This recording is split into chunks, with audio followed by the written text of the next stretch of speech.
Welcome back to our channel. Today we're going to show you how to lock any of your apps.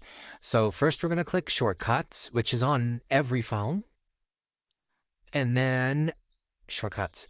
So these are all the shortcuts that you can do, like make a GIF and text last image. Okay, so now we're going to click Automation down here. And this is the automation.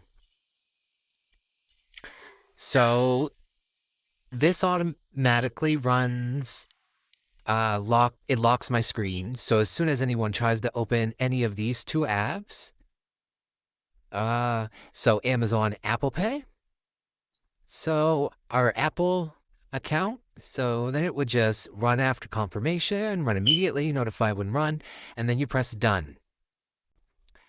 And then if you go out of it and you go and click Amazon, locks my screen. That's it. That's how you do it. If you have any questions, please comment. If this video helped you in any way, please like and subscribe.